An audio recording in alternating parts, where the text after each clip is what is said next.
porque todos nuestros días declinan a causa de tu ira. Acabamos nuestros años como un pensamiento. Los días de nuestra edad son 70 años, y si en lo más robusto son 80 años. Con todo, su fortaleza es molestia y trabajo, porque pronto pasan y volamos. ¿Quién conoce el poder de tu ira y tu indignación según que debe ser temido? Enséñanos de tal modo a contar nuestros días, que traigamos al corazón sabiduría. Vuélvete, oh Jehová, ¿hasta cuándo? Y aplácate para con tus siervos. De mañana sácianos de tu misericordia, y cantaremos y nos alegraremos todos nuestros días. Alégranos conforme a los días que nos afligiste y los años en que vimos el mal. Aparezca en tus siervos tu obra y tu gloria sobre tus hijos. Sea la luz de Jehová nuestro Dios sobre nosotros, y la obra de nuestras manos confirma sobre nosotros. Sí, la obra de nuestras manos confirma. Sabemos que nuestra vida es muy pasajera, pero mientras estamos en esta tierra podemos estar seguros que el Señor nos sigue sosteniendo, que Él sigue guardando nuestras vidas. Por eso esta oración que pudiéramos hacer hoy: Señor, enséñanos a contar nuestros días de tal manera que traigamos al corazón sabiduría, para que cada día que vivamos seamos sabios y podamos, como al final de este salmo, decir: Señor, la obra de nuestras manos confirma, porque ha sido una buena obra. Amén. Yo les invito a que nos coloquemos sobre nuestros pies, que podamos en esta hora disponer nuestras mentes, nuestros corazones, nuestros cuerpos mismos para exaltar y glorificar al Señor, recordando que somos la iglesia del Señor, que somos su iglesia, que somos su cuerpo, que eres la cabeza, que Él nos dirige, y que haciendo parte de este cuerpo llamado iglesia, nosotros somos guardados, nosotros somos bendecidos. Amén. Me gusto poder compartir con ustedes este momento que para mí creo que es el momento más especial de toda mi semana. Y tener amigos acá cercanos, hermanos, familiares, la familia, compañeros de trabajo que se han vuelto en amigos, profesores también acá. Gracias a Dios por la vida de el profe Carlos, su familia que está en este lugar. Gracias por acompañarnos. Aceptó la invitación. Damos gracias a Dios por cada uno de ustedes, por nuestros hermanos, por el equipo con el que estamos trabajando para avanzar en la predicación del Evangelio de acuerdo a la voluntad del Señor. Este tiempo que el Señor nos permite a nosotros compartir acá realmente, aunque es corto, tenemos esta reunión para compartir con ustedes y estamos acá alrededor de 2 horas solamente.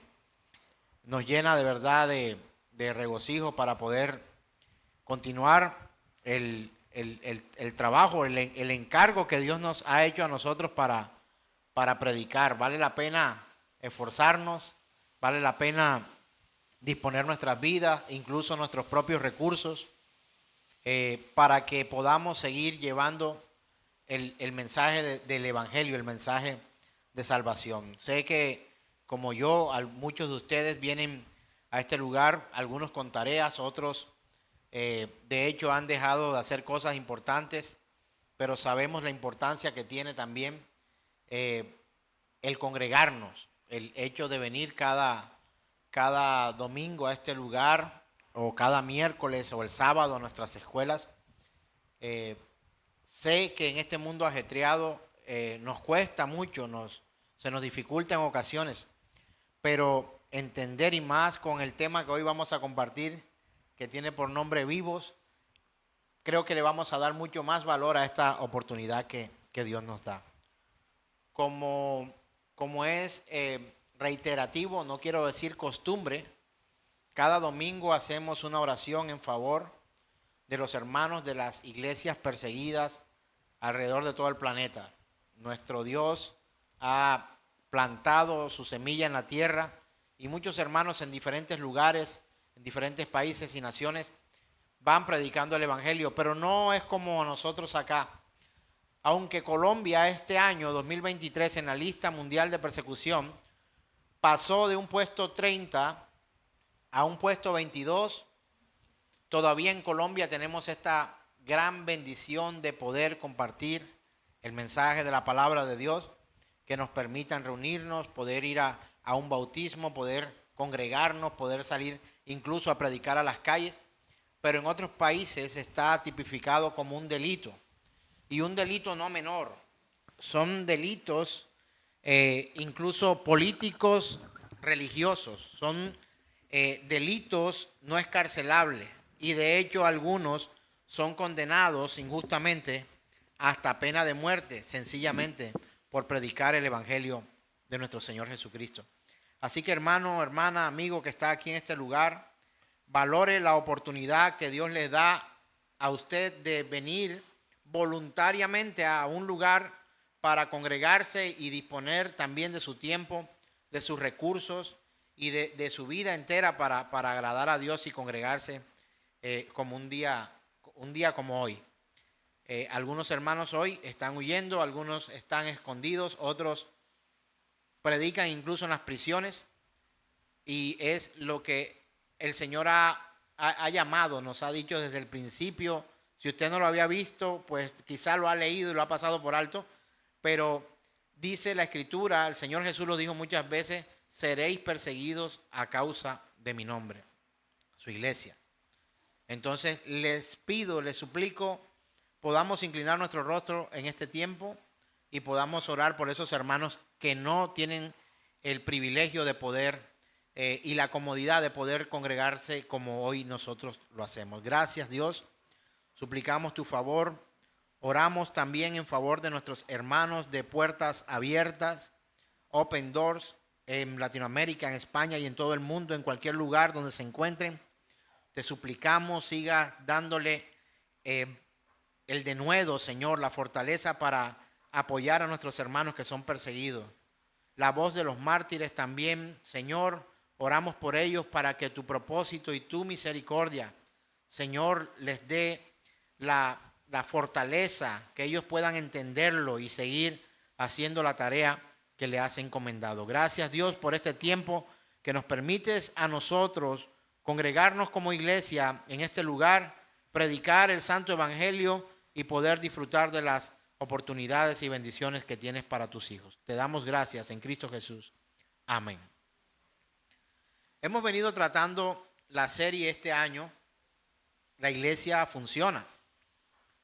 Aunque habíamos el año anterior, o sea, el 2021, trabajado todo un año acerca de lo que es la iglesia, quizás se tomó de alguna forma en un mensaje muy doctrinal y un mensaje muy literario, como información. Pero este año volvemos nuevamente a la serie La Iglesia, pero ahora la iglesia funciona, ya teniendo un conocimiento de lo que es la iglesia en año anterior y el año pasado, directamente el año 2022, estuvimos trabajando. ¿Cómo se llamó la serie del año 2022? Conociendo a Dios.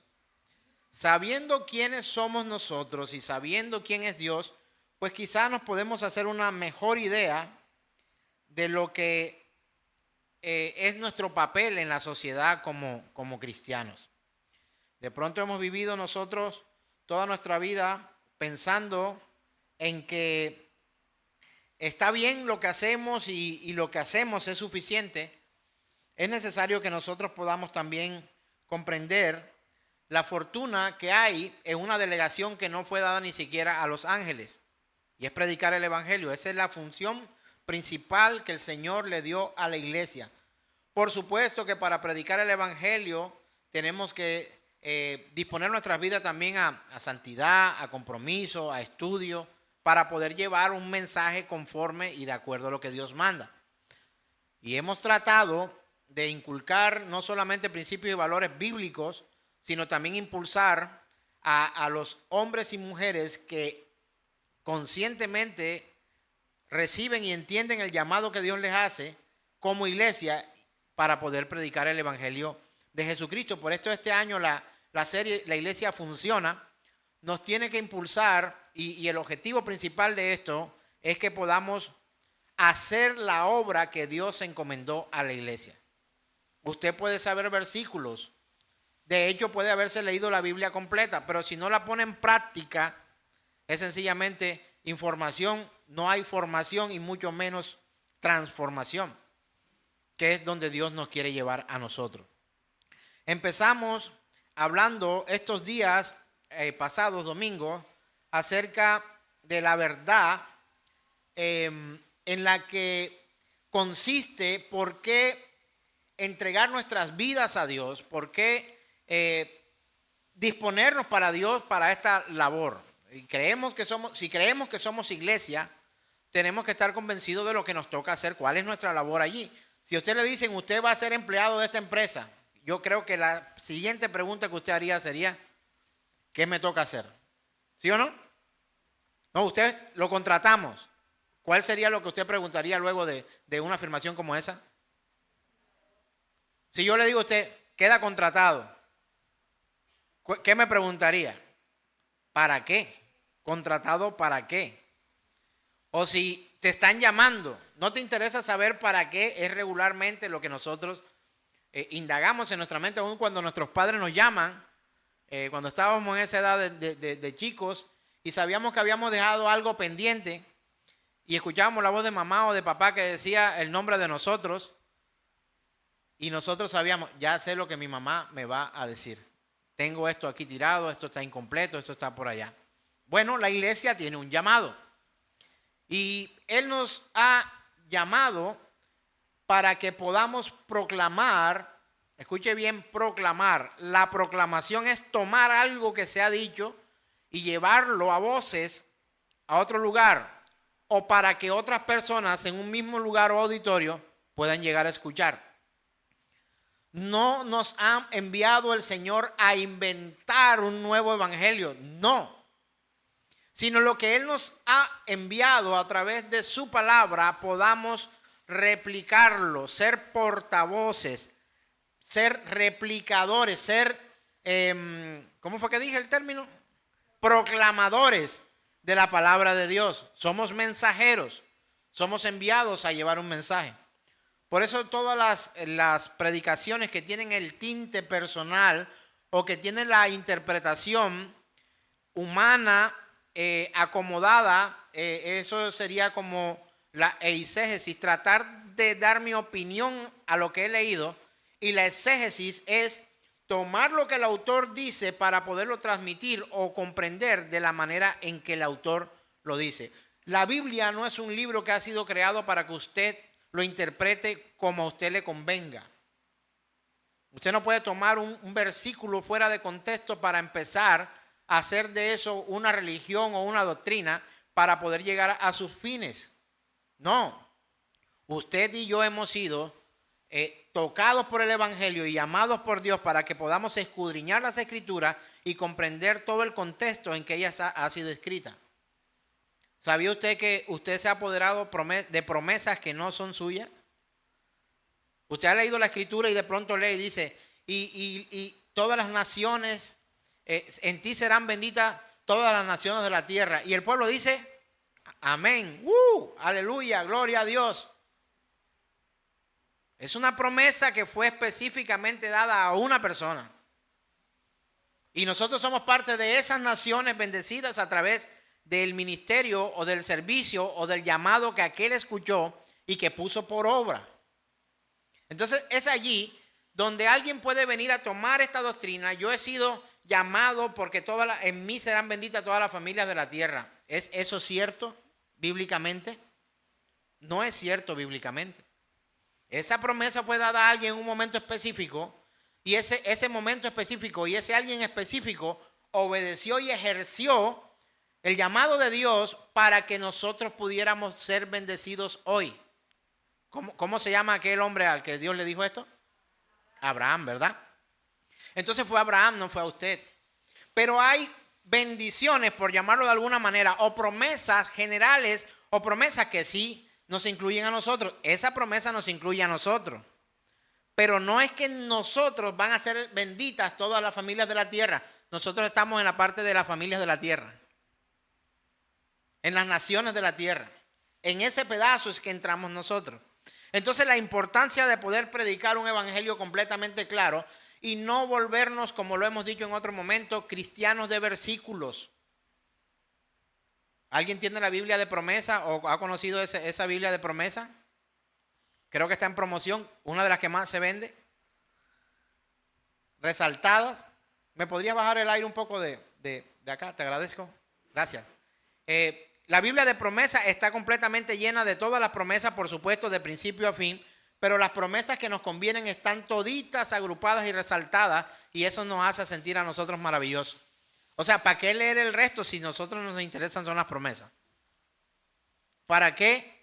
¿Para qué desgastarnos leyendo esa cantidad de nombres que de pronto nos van a hacer sentir, a cansar y eso es cansón? Es el hijo de Jefté, el hijo de no sé quién, el hijo de no sé cuándo. ¿Para qué eso? Yo necesito es que voy a recibir dinero, que voy a ser prosperado, que voy a ser sanado, que Dios me va a dar esposo, que Dios me va a dar esposa, que Dios me va a dar hijo, que Dios me va a dar empleo. Entonces, cuando nosotros venimos como iglesia a esforzarnos, a buscar la forma de entender lo que Dios ha dicho para ponerlo por obra, vamos a hacer un trabajo completamente eficiente. Imagínense a un jefe, algunos de ustedes son jefes y tienen personal a cargo.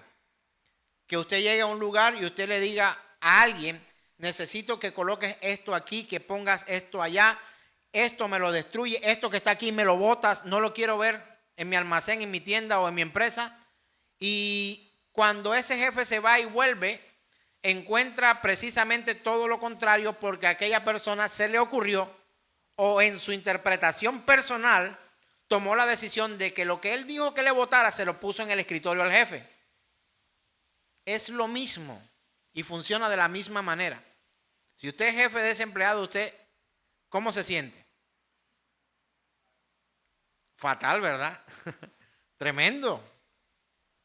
Yo no me imagino a Pedrito llegando a su escritorio y con lo que él pidió que votaran, lo tiene ahí en la oficina ahora. O a Ricardo, o a Armando, o a María José, o a alguno de nosotros acá.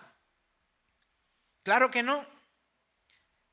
Enfocarnos en lo que la palabra nos está llamando o lo que nos está instruyendo es lo que se hace necesario para hacer parte. En la predicación anterior vuelvo y aclaro, una opinión personal que mientras estudiaba algunos versículos de la Escritura, tuve como una autorreflexión que quiero compartir con ustedes. Aclaro, no es cita bíblica, ni estoy pretendiendo que se tome como doctrina.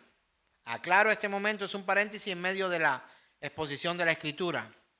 Quien no se entrega, no pertenece. La palabra lo ha dicho, Él se entregó. Y si vamos desde la Escritura, Filipenses capítulo 2, versos 6 al 11, podemos leer lo siguiente. El cual, siendo en forma de Dios, no estimó al ser igual a Dios como cosa a que aferrarse, sino que se despojó a sí mismo tomando forma de siervo, hecho semejante a los hombres, y estando en la condición de hombre, se humilló a sí mismo, haciéndose obediente hasta la muerte y muerte de cruz. Vamos a dejarla hasta allí.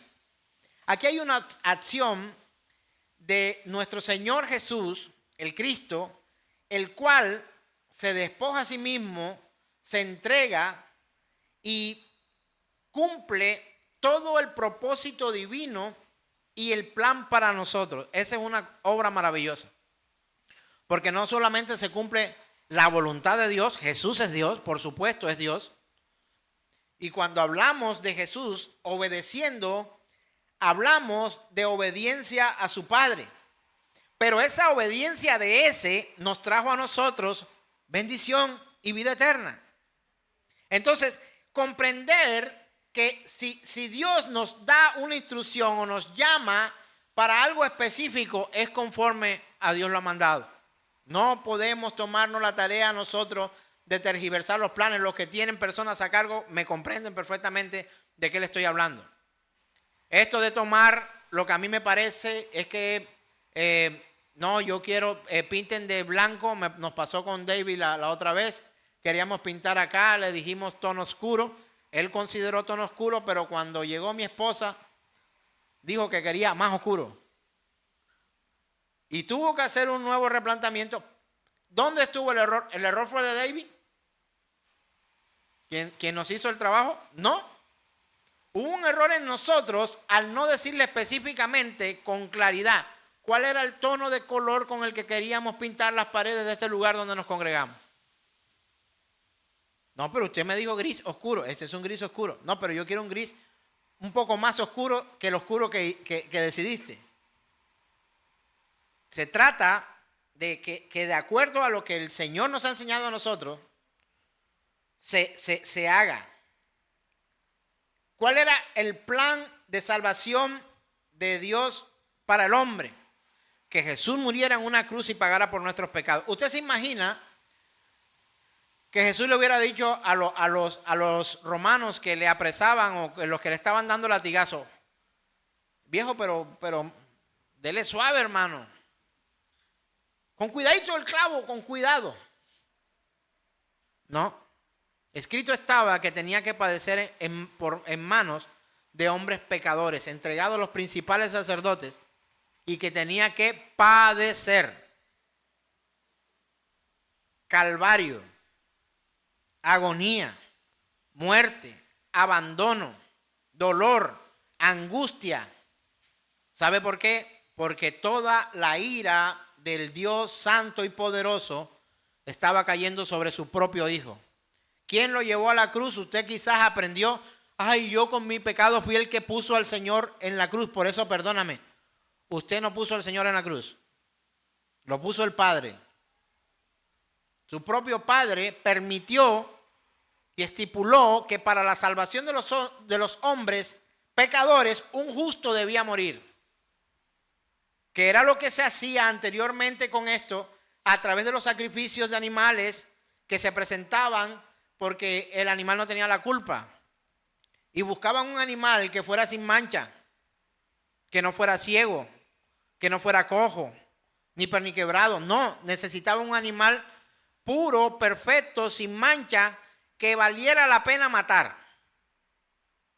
Pasaba por 2 manos antes de llegar al sacerdote que lo sacrificaría. Y encontramos, si usted lee la Escritura, en el Evangelio usted encuentra que antes de que Jesús fuera crucificado, ¿a dónde lo mandaron? ¿Ante quién? Ante Poncio Pilato. Y cuando se entrevista con Poncio Pilato, ¿qué encontramos que hace Poncio Pilato? Lo ve y le dice: pero ven acá, yo no entiendo cuál es tu pecado. O sea, no utilizó las palabras pecado. ¿Cuál es tu delito? ¿Qué hiciste? O sea, no encuentro en ti. Es más, dice: te voy a enviar ante el gobernador. ¿Y lo envía ante quién? Ante Herodes. Y cuando llega, Herodes se anima y dice: ay, si yo lo que quería era conocerte, qué bueno que estás por acá.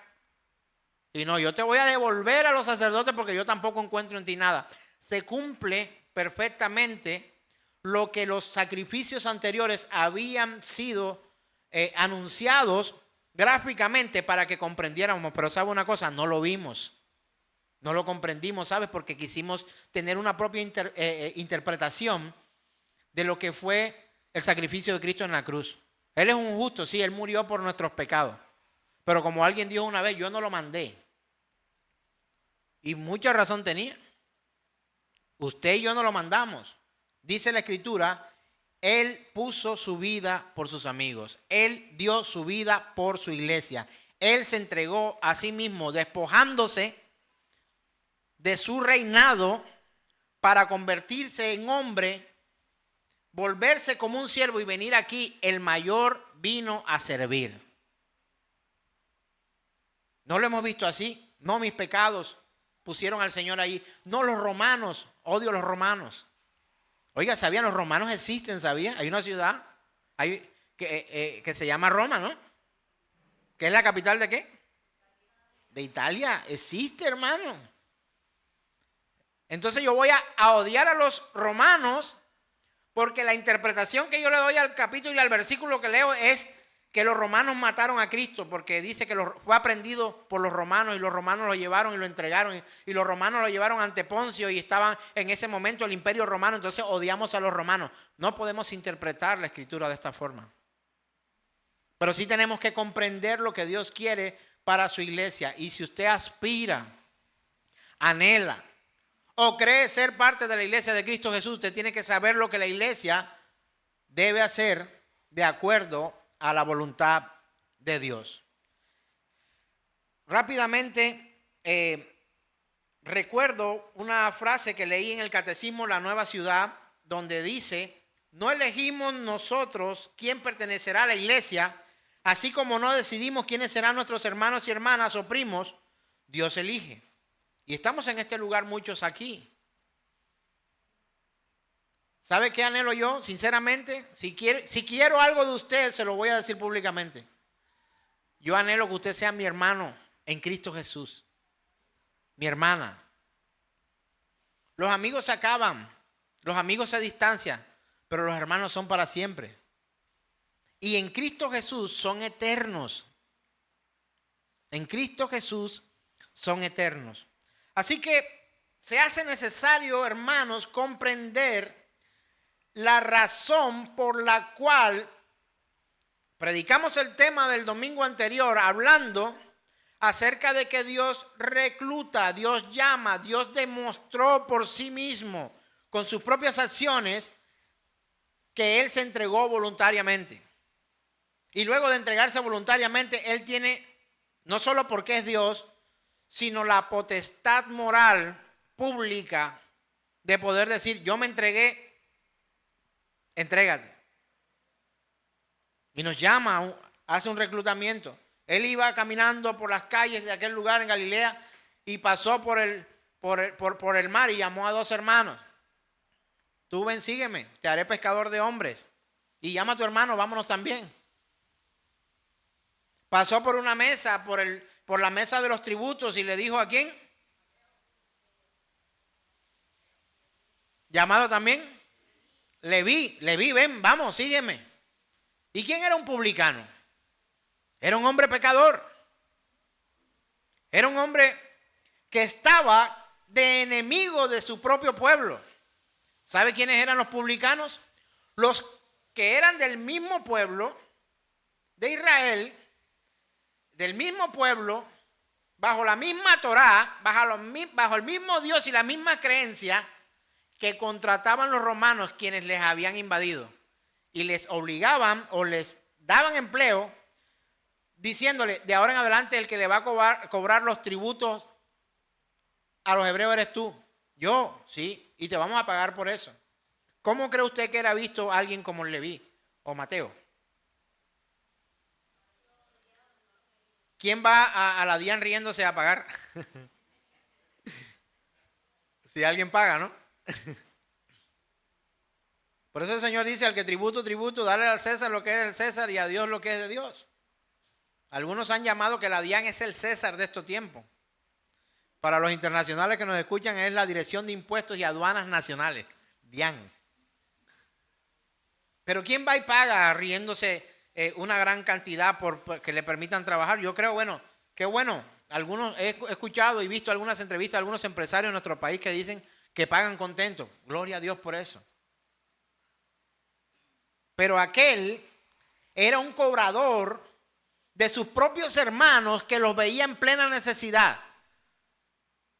Y no solamente porque subió la leche, los huevos, la carne, ¿no? Porque la canasta familiar y el índice de precio del consumidor y todas esas cuestiones, sino porque además de eso a este le pagaban y este no tenía que importarle la necesidad de su hermano de sangre, de su paisano, y los tenía que obligar a que le pagaran. Él era responsable de que ellos pagaran o no. ¿Cómo lo verían? Hoy vemos en algunos países de Sudamérica aquello que aquí en Colombia le llaman el gota a gota, el préstamo pagadiario. ¿Quién le pone buena cara al pagadiario cuando llega a la terraza de la casa? Hola, te estábamos esperando, bienvenido, te guardamos desayuno. Porque llegó a las 6 de la mañana a cobrar. Bueno, algo así era Leví y Mateo. Algo así. y le dice, sígueme. ¿Qué hizo? Lo siguió. Y hoy se cuenta, se proclama, se predica, creo que es uno de los de las porciones bíblicas más predicadas en todo el mundo. Yo no sé si usted le ha pasado, pero cada vez que usted quiera predicar de Cristo, yo creo que lo primero que se acuerda es del Evangelio según Mateo. Yo conozco hermanos que solamente predican de ahí, no tienen otra cita, se les olvidó Sofonía, Ageo, no saben que existen Oseas, Miqueas, Habacuc. No, Mateo es lo que me encanta a mí predicar. Pero Dios llamó a Leví y Leví atendió el llamado. Y hoy quiero que veamos las razones por las cuales nosotros debemos aceptar ese llamado. Y se lo digo brevemente, sin entrar en tanto parlamento, hermanos, nos conviene. Nos conviene oír la voz de Dios. Nos conviene arrepentirnos de nuestros pecados. Nos conviene caminar de la mano de Cristo. Nos conviene ser parte de la iglesia de Jesucristo. No solo en esta vida, sino en la vida eterna, la vida venidera. Y yo quisiera hacerle la pregunta esta mañana a mis queridos hermanos y amigos. ¿Cuál es tu única esperanza en la vida y en la muerte? Supón que tienes algo tanto en la vida como en la muerte. Hay quienes dicen que después de la vida no hay más nada. O sea, después de la muerte se muere y ya, no pasa más nada. Pero esa es la esperanza de algunos. ¿Sabía? Ese nada se convierte en la esperanza de muchos que no creen que después de esta vida hay una vida eterna. Para mirarle el rostro al menos una vez a Dios. Y digo al menos una vez a Dios, es porque te levantarás en el juicio, verás el rostro de Dios una vez y nunca más lo volverás a ver. A menos que sea su voluntad, no porque Él no pueda. Pero habla de una separación eterna. Si tuvieras que pensar en que hubiera algo que pudieras tener, tanto en la vida como en la muerte, ¿qué sería? Si la respuesta es nada, estás pensando solo en la muerte, porque eso quiere decir que en la vida no quieres nada. ¿Qué hallarías en común entre esta vida y la muerte? ¿A qué punto convergería tus deseos? Que hubiera tanto en la vida como en la muerte. Algunos dirán alcohol, otros mujeres, ¿sabe? Otros carros, casas, posesiones, dinero. Eso ya no funciona en la muerte. Funciona en esta vida en la que tienes unos años por disfrutar. Hay quienes viven para el trabajo. Hay quienes viven para el estudio. Hay quienes que viven para sí. Pero no son tantos los que viven para Dios. No son tantos. Hermano, algo que usted y yo debemos tener claro, y quiero tratar de enviar algo de consuelo a los que el año anterior perdimos a algunos de nuestros seres más amados y queridos. Hermanos, amigos, la esperanza más poderosa que usted y yo podemos compartir entre la muerte y la vida es que no nos pertenecemos a nosotros mismos. Pertenecemos al Señor. De hecho, aquellos que van al infierno pertenecen a Dios. Él los juzga, Él los envía. Él es soberano sobre todo lugar existente. Y quiero tratar, mi objetivo en este momento al predicar esta palabra es que comprendamos que no nos pertenecemos a nosotros mismos, sino que somos en cuerpo y alma, en la vida y en la muerte de Dios y de nuestro Salvador, nuestro Señor Jesucristo. Estoy hablando a la iglesia. Quizá a usted no le cuadra mucho esto. Y si usted no tiene la convicción de que usted le pertenece a Dios tanto en esta vida como después de la muerte, en la muerte y después de la muerte, yo creo que usted necesita un nuevo nacimiento. Comprender, recapitular todo. Porque si usted cree o pretende que esta vida le pertenezca a usted y la después de la muerte le pertenezca al Señor, hermano, eso es un mal negocio.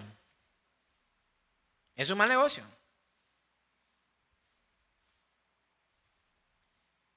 ¿Quién propone un negocio así como este? Una esposa que diga, te seré fiel después que me muera. Un patrón o un jefe de bots que nos diga, te pago después que yo muera. Es igual. Es completamente igual. Si no le perteneces a Dios en esta vida, pues claramente la Escritura dice, ¿se acordó de la canción qué? La Escritura dice que quien me niega delante de los hombres, yo le negaré delante de mi Padre. ¿Lo dice el pastor Ahmed? Lo dice la Escritura. Y quiero que lea conmigo Romanos capítulo 14, versos 7 al 8, que es el eje central o el ancla para esto que trato de transmitirle hoy de parte del Señor.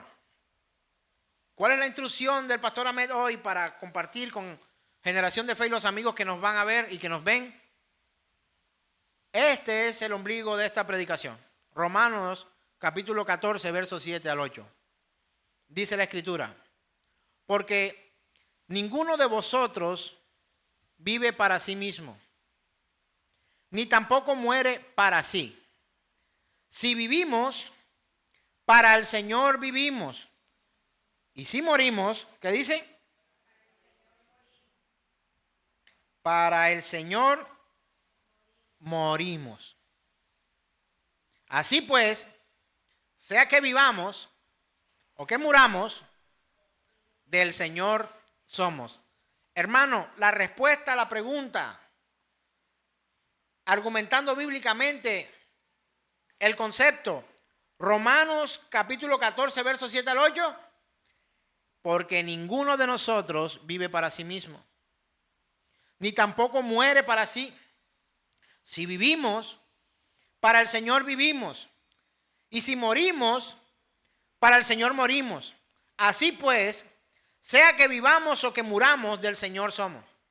Quiero hacerle una gráfica, una comparación, una ilustración en cuanto a esto. Pues, pareciera que se saliera completamente fuera del tono, pero escuche lo que le voy a decir. Cuando usted va a un estadio, se coloca una camiseta de color rojo con azul, el glorioso Unión Magdalena, y usted va con muchos amigos, incluso hermanos de la congregación. Cuando nuestro equipo hace un gol, todos nos alegramos y nos abrazamos. ¿Sabe por qué? Porque somos hinchas del mismo equipo.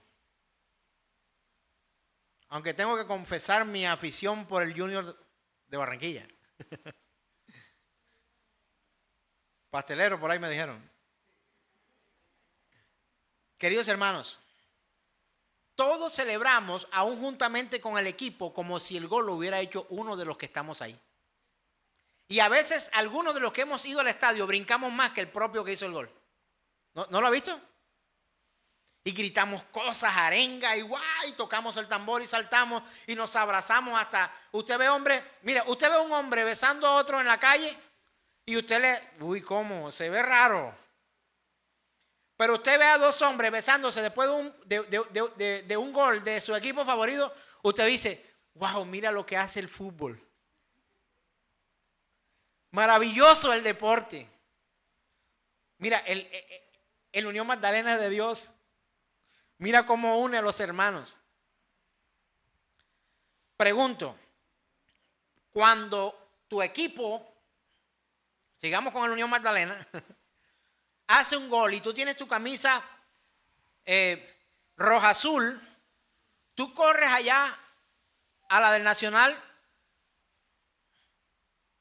para celebrar con ellos. Pregunto, ¿qué puede pasarte? O con los hinchas de la América.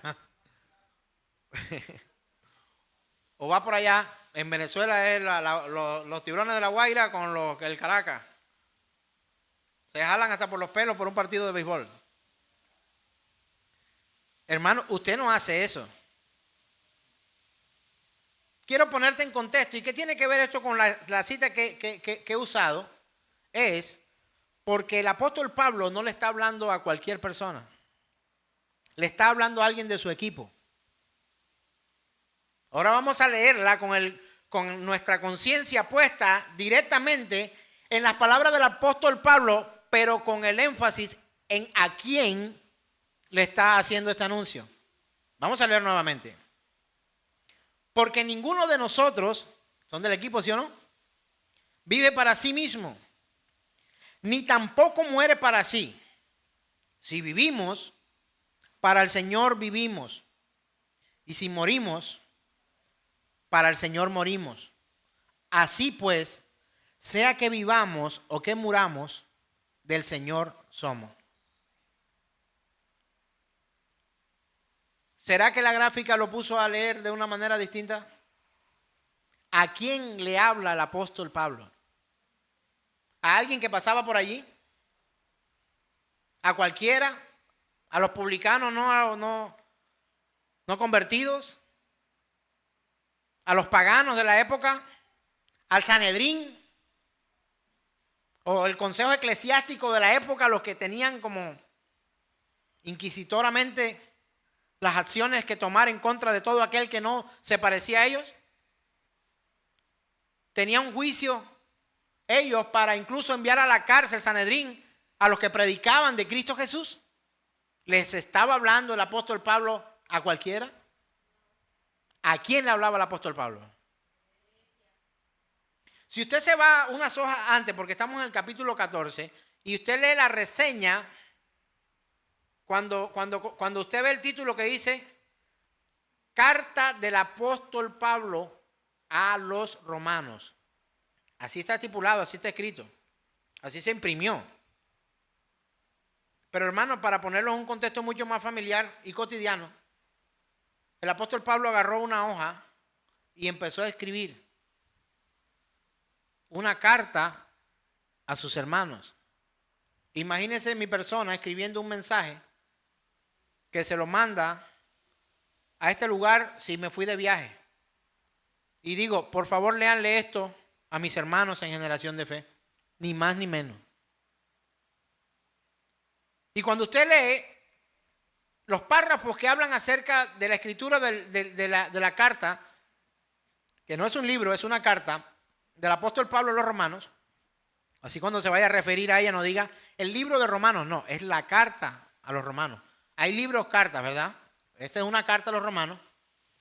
Cuando usted lee esos encabezados, dicen, carta que el apóstol Pablo escribió a la iglesia que se encontraba en Roma. Filipenses, carta del apóstol Pablo a la iglesia que se encontraba en Filipos. Carta del apóstol Pablo a los Gálatas, a la iglesia que estaba en Galacia. Carta del apóstol Pablo a los tesalonicenses, a la iglesia que estaba en Tesalónica. ¿Le pongo más ejemplos? ¿Suficiente? Esto es una carta del apóstol Pablo para la iglesia. Por eso él lo dice con amplitud. Por eso él lo dice con confianza. Porque ninguno de vosotros vive para sí mismo, ni tampoco muere para sí mismo. Los que murieron en Cristo se levantarán un día. Y los que aún quedamos, si viene el Señor, nos iremos con Él. Así que los que tuvimos la triste ocasión, en días anteriores, de perder a alguien que amamos, no lo perdimos. Partió con el Dios dador de la vida, que un día se entregó por estas personas y que vendrá el día en que lo va a resucitar. Ahora, yéndonos a la parte funcional de esta predicación. ¿Vives para ti mismo o vives para Dios? Esta es una respuesta que antes de darla, hermano, toca recapacitar mucho. Porque conozco a muchos que viven de Dios. Dios le da el carro, Dios le da el trabajo, Dios le da la esposa, Dios le da los hijos, Dios le da la comida, Dios le da el techo, Dios le da la salud, Dios le da. Pero muy pocos que viven para Dios. Podemos vivir de Dios, pero no para Él. Y lo que el apóstol Pablo está diciéndole, recordando más bien, porque él lo que dice no es ni un mandamiento nuevo, porque no los dio. El apóstol Pablo le está diciendo a ellos, porque ninguno de nosotros vive para sí mismo, como si ellos ya lo supieran, o como si los deberían saber. Si yo preguntara hoy quién es parte de la iglesia de Cristo Jesús, ¿cuántos levantarían su mano? Pero también otro poco, incluso de los que dicen amén y levantan su mano, tendrían dudas en su ser, en su interior, para procesar el hecho de dudar. ¿Será que sí soy de la iglesia o será que no soy de la iglesia? ¿Sabe quién tiene esa respuesta con mayor claridad? No es Dios. Si tú la tienes aturdida, pues debe tratar de desaturdirla. Porque aunque no elegimos nosotros soberanamente ser o no parte de la iglesia, ahora, esta membresía no es por tiempo limitado, ¿no? O que tú la pagas por un año. Me encontraba con alguien hace poco y me saludaba y me decía, hola, ¿qué más? ¿Cómo estás? Oye, me gustaría saber tu número telefónico y todo esto. Tenía años que no te veía. Yo dije, bueno, listo, no, sí, ¿tienes Instagram? Sí, claro, Facebook también. Oye, raro pues, si querías pues hablarme o nos queríamos comunicar, pues es muy fácil ahora buscar a alguien y encontrarse en esa red, ¿sí o no? Y la pregunta que me hace, ¿y todavía sigues con eso de la religión? Y yo le dije, sí, claro. Pero la forma en que aquella persona lo capta o lo dice, es como si yo hubiese pagado una membresía que me descuentan por tarjeta de crédito o por si mi cuenta bancaria tiene saldo para pagar por eso. La iglesia, hermanos, no es por temporadas. Ser parte de la iglesia de Cristo Jesús es para la eternidad. Es una ventaja, hermanos. Tu empleo y el mío son temporales. Tu esposo, tu esposa son temporales. Discútame que no. Tus hijos, mis hijos, son temporales. Tus hijos y mis hijos son más hijos de Dios que de nosotros.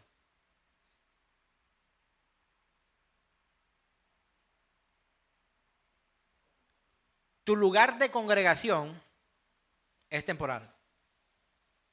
Por eso tienes que hacer una diferencia grande, clara, concisa, en qué es iglesia y qué es congregación.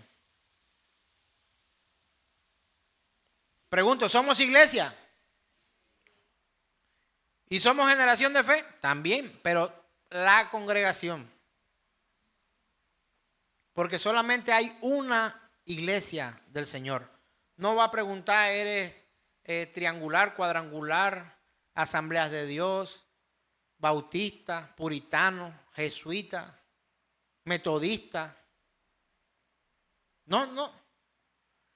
Hagamos una fila, los jesuitas de este lado, los puritanos acá, los metodistas por aquí, los bautistas acá, los hermanos carismáticos por acá, los católicos aquí. ¿Usted cree que eso va a pasar? Una sola fila, hermano. Su iglesia. ¿De quién es? Entonces usted no viene a la iglesia del pastor Ahmed. No, yo me congrego. ¿Dónde? En la iglesia del pastor Ahmed. ¡Wow! No. El pastor Ahmed no tiene iglesia. El pastor Ahmed pertenece a la iglesia de Jesucristo. Y está de servidor, sirviente, de siervo de la congregación Generación de Fe, de mensajero. Hay un comentario de Juan Calvino que quiero compartir con ustedes acerca de esta gran verdad. Literalmente lo dice de esta forma: si no somos nuestros sino del Señor, entonces ya sabemos de cuáles errores debemos huir y hacia dónde debemos dirigir todos nuestros actos en nuestra vida. ¿Se lo repito? Voy con calma. Si no somos nuestros sino del Señor, entonces ya sabemos de cuáles errores debemos huir y hacia dónde debemos dirigir todos los actos de nuestra vida. Me parece impresionante este comentario del pastor Juan Calvino. Porque no nos pertenecemos a nosotros mismos, así que no permitamos que nuestra razón y nuestra voluntad dirijan nuestros planes y nuestras obras. De hecho, hay un llamado de atención. Mira, estás haciendo planes, dice que mañana compraremos, mañana venderemos, voy a ampliar en otro espacio, voy a ampliar mi granero, voy a duplicar, voy a hacer. Y el Señor, a través de su palabra y la inspiración del Espíritu Santo, trae a nosotros una verdad que dice: si el Señor quiere. ¿Cómo dijo? Le dijo necio. Si el Señor quiere, hermano. ¿Cuántos tienen un empleo? Gloria a Dios por un empleo. ¿Tu empleo será para siempre? Mira, bien que te vayas, te pensionas y no tendrás empleo. Nada en esta vida será para siempre. Que puedas ver, que puedas tocar. Pero lo que Dios ha prometido, sus promesas, son para siempre, son eternas. Por eso la visión del hombre de Dios, de la mujer de Dios, del cristiano verdadero, de quien es parte de la iglesia, no es una visión limitada. Me encuentro con algunos que me dicen: no, es que tienes que ampliar tu visión, esta forma de predicar. O sea, métele ánimo a la cosa también. Echa tus chistes. Preocúpate por tener una mejor imagen. Sí, listo, todo eso tenemos que proyectar una imagen correspondiente a lo que nosotros somos. Técnicas de oratoria, gloria a Dios por todas estas cosas que hacen parte de la formación de un orador, de un predicador. Gloria a Dios por estas cosas. Pero eso no es lo más importante. Puedes tener toda la técnica y verte tan espectacular como yo, que si el mensaje no sirve, no vale de nada tu apariencia. Cada vez que me peino, me preocupa un poco. Y para remate, algunas lucecitas blancas que empiezan a aparecer en mi cabeza. Prefiero las lucecitas blancas. Hermanos, la apariencia importa. Cómo nos vemos, cómo hablamos. Por supuesto que hay que tener, ojalá, una elocuencia para poder predicar un mensaje que llegue con las palabras correctas, precisas y que dé la información de acuerdo a lo que Dios manda. Pero vale lo mismo el predicador burdo que habla la verdad de Dios en una calle donde es despreciado. Vale lo mismo que aquel que ha estudiado oratoria, que se ha vestido bien, que se ha perfumado y que se pone un buen traje y va y predica la verdad de Jesucristo. Porque no todos los que se visten bien y van a lugares excelsos tienen por qué predicar un evangelio corrupto. Esa no es condición. Podemos vestir, si Dios no lo permite, como los lirios del campo. o como vistió Salomón, que es mencionado, pero con un mensaje y la verdad del Evangelio vivo, para que aquel que escucha el mensaje, hermano, cada vez que usted escuche a alguien predicar acá, si no lo está llevando usted a arrepentirse de sus pecados, devolver su corazón, su cara, su cuerpo, sus manos, todo al Señor y entregar su vida al Señor en arrepentimiento y fe, todo mensaje tendrá que ser calificado como vano. No sirve. Si yo le preguntara hoy, ¿de qué habló el pastor a la congregación que usted fue? ¿Qué me podría usted decir? Hay un mensaje claro en este tema, en esto que le comparto hoy.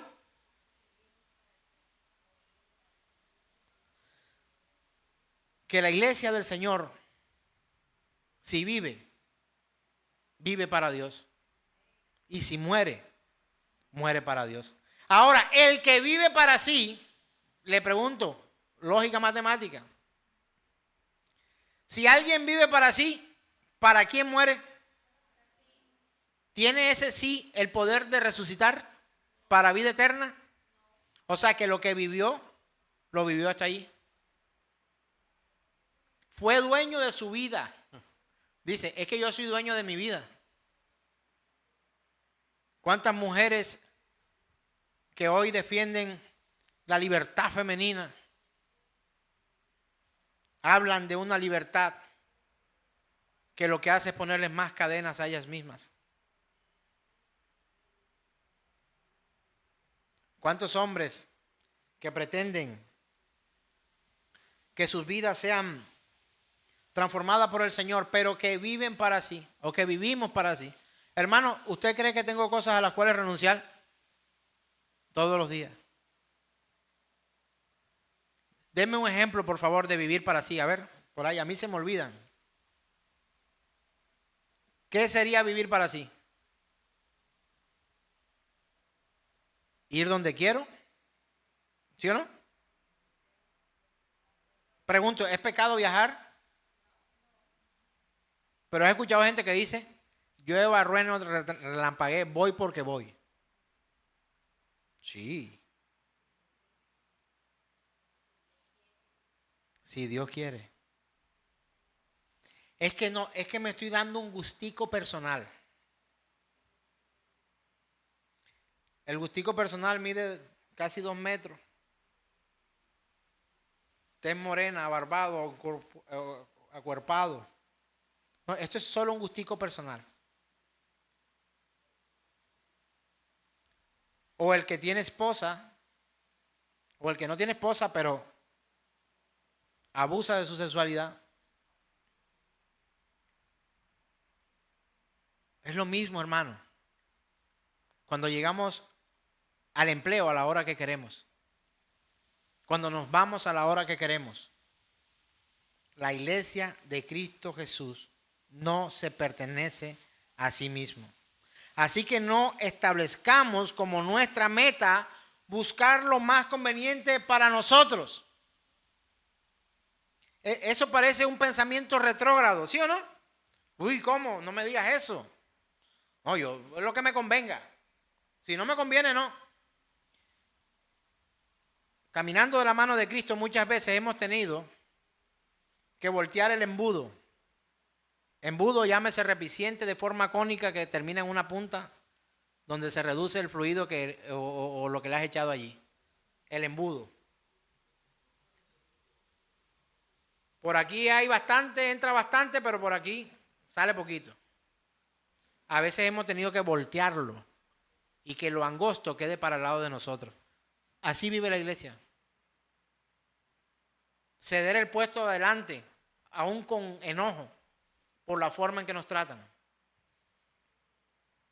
Tener que bajar la cabeza y reconocer que cometimos falta, aunque las faltas de los otros son mayores, y pedir perdón. Reconocer ante Dios que no estamos haciendo lo que Él nos manda, sino nuestra propia voluntad. Le pertenecemos a Dios. Permitamos entonces que su sabiduría y su voluntad gobiernen nuestras acciones. Permitamos eso. Juan Calvino dice algo, dice, le pertenecemos a Dios. Permitamos que todos los componentes de nuestra vida estén enfocados hacia Él como nuestra única meta. Mira, parece que te estuviera pidiendo algo que fuera contra natura. Pero cuando tú vives tu matrimonio, cuando tú vives tus relaciones, cuando tú vives tu empleo, cuando tú vives tu rol en la sociedad como maestro, como empresario, como vecino, como ciudadano, y tu meta no es el que está ahí, sino Dios, el que está ahí arribita, no, porque ese arriba tiene uno más alto y ese alto tiene a alguien mucho más alto que él y es Dios. Si tu meta es vivir para agradar a Dios, el camino siempre será lleno de victorias para ti. Y las victorias no siempre traen risas. Las victorias también incluyen a veces muertos. Las luchas, las guerras, las batallas en los campos. Y las victorias también están llenas de espacios o escenas o actos en donde al parecer perdemos. Pero la Biblia que leo dice que los que amamos a Dios, todas las cosas nos ayudan a bien. Quiero referirte a algo que Calvino dice también en su escrito. Oh, cuánto se ha beneficiado aquel hombre que, habiéndosele enseñado que no es dueño de sí mismo, le ha quitado el dominio y el gobierno a su propia razón para entregárselas a Dios. Te lo repito. Oh, cuánto se ha beneficiado aquel hombre que, habiéndosele enseñado que no es dueño de sí mismo, le ha quitado el dominio y el gobierno a su propia razón para entregárselas a Dios. Sí, señor. Reformado, de los reformadores. La pregunta que me hicieron para los que no escucharon fue que si Calvino era protestante. Sí, señor. Hermanos y amigos, cuando tú le quitas del dominio a tu deseo y a tu propia necesidad, a tu vanagloria, de todos los espacios de tu vida, piensa por lo menos acá en lo que afecta a tu corazón hoy, quizá. Si estás con problemas en tu matrimonio, en tu finanza, si tienes problemas, el problema que sea que tengas hoy, vamos, para que trates de somatizarlo de una mejor manera, que lo puedas percibir mejor. Si tú quitas el dominio de tu propia voluntad con respecto a lo que hoy sufres, si se lo entregas a Dios, te aseguro que aún el dolor se sentirá distinto. No te digo que habrá ausencia de dolor. En el mundo tendréis aflicción, pero no temáis, yo he vencido al mundo. El dolor que tienes, si le quitas el dominio y el gobierno a ese dolor y se lo entregas a Dios, tu vida será diferente. Y podrás comprender lo que quiero leer nuevamente para terminar esta mañana. Romanos 14, versos 7 al 8. Léalo conmigo. Porque ninguno de nosotros vive para sí mismo, ni tampoco muere para sí mismo. Si vivimos, para el Señor vivimos. Y si morimos, para el Señor morimos. Así pues, sea que vivamos o que muramos, del Señor somos. Hermano, si usted comprende esta realidad, en el contexto que he tratado de transmitirle, lo más importante aquí no han sido mis ejemplos ni mis gráficas. Si usted comprende esta escritura, si usted la entiende, pero hay un paso más para poder disfrutar de esto y saber que has obtenido la victoria, es lo que pienso de los que muchos hablan de la Biblia. La Biblia es un un libro difícil de entender. No es difícil de entender. Es difícil de aceptar. Es difícil de aceptar. Vamos a hacer un acto de contrición acá, honesto entre nosotros acá. Gracias a Dios la cámara está solo de este lado. ¿A quiénes de los que hoy han escuchado este mensaje le cuesta o le costaría llevar por obra este versículo? Ninguno de nosotros vive para sí mismo y tampoco muere para sí. Si vivimos para el Señor, vivimos, y si morimos para el Señor, morimos. Así pues, sea que vivamos o muramos, del Señor somos. ¿A quién le cuesta aceptar esto? Hermano, a mí me cuesta aceptar esto. A mí me cuesta. ¿Hay más honestos en esta mañana aquí? ¿En esta noche? ¿En esta tarde? ¿A quién le cuesta aceptar? Pregunto, ¿entienden este versículo, estos dos versículos que hemos leído? ¿Lo entiende? Con lo que he tratado de transmitir, ¿lo entiende? ¿Lo comprende? ¿Sí? Bien. Pero, ¿qué podría hacer yo ahora para que usted lo acepte? Pregunto, ¿pude hacer algo para que usted lo entienda? ¿Para que usted lo comprenda? ¿Puedo hacer algo para que usted lo ponga por obra?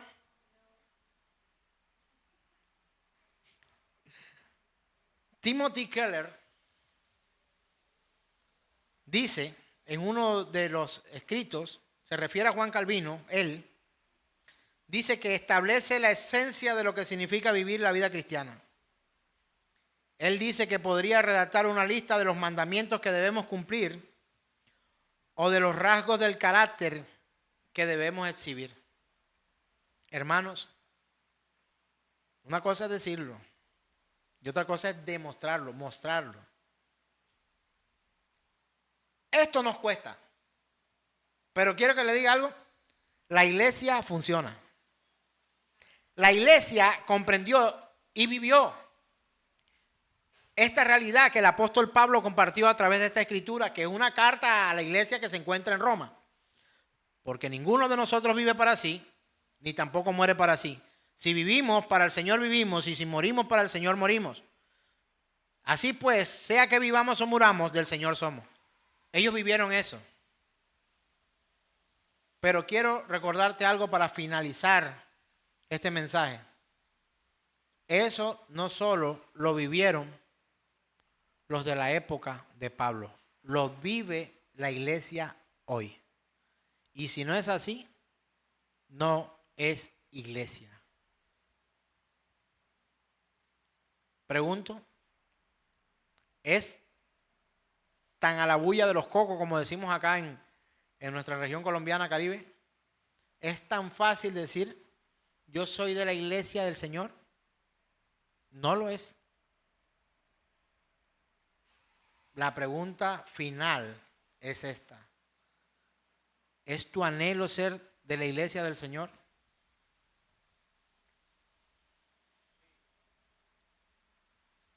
Toca al momento de ser reclutado entregarnos. Hermano, entregue su vida al Señor. No viva de Dios. Todo este tiempo muchos de nosotros hemos vivido de Dios, pero no muchos de nosotros hemos vivido para Dios. Y créeme que lo menos que quiero transmitirte es un juego de palabras o frases para montar en los estados. No. Entrégate a Cristo. Solo en Él hay salvación y vida eterna. Y los que se entregan pertenecen a la iglesia. Los que no se entregan no pertenecen. Quien no se entrega no pertenece. La iglesia funciona, hermanos. Vamos a orar. ¿Alguien está preocupado por este mensaje? ¿Ha quedado un poco incómodo, insatisfecho? ¿Tiene cierta situación emocional compleja que resolver? Yo la tendría, hermano, si alguien me predicara de esta forma.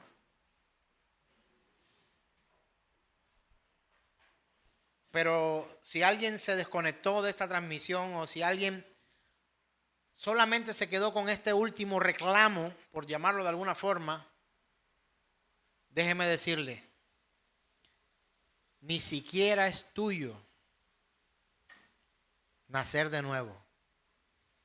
Ni siquiera es una potestad que tú tienes, ser o no ser de la iglesia del Señor.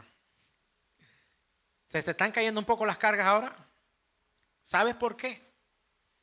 Porque si se tratara de acciones humanas, todos nosotros estaríamos perdidos.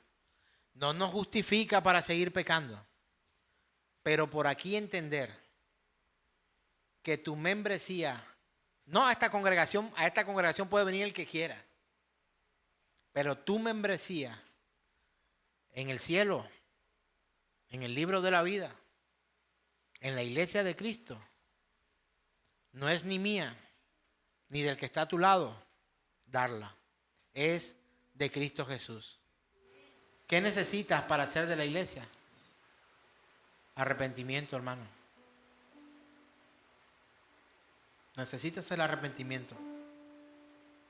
Pero mayor aún que el arrepentimiento es que tu fe se centre plena y absolutamente en la persona de Jesucristo.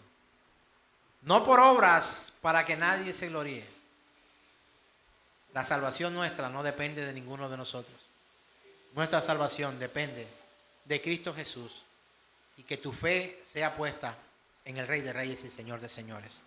Amén. Oremos pues. Bueno y maravilloso es nuestro Dios. Realmente tenemos un Dios hermoso, grande, que nos da esa oportunidad de vivir para Él, de vivir en Él, de poder disfrutar de la paz y la plenitud que se siente estar confiados en su presencia. Pareciera que vivir para Dios es muy difícil y ciertamente fácil no es. Pero vivir para Dios también trae tanta seguridad y certeza a la vida de una persona que puede descansar tranquila y en paz a pesar de que tormentas estén pasando en su vida. Porque el que vive para Dios, aunque tenga que pasar por valles de sombra de muerte, sabe que su vara y su callado le infunden aliento. Así que lo más maravilloso que nosotros podemos hacer es vivir para Dios. Amén.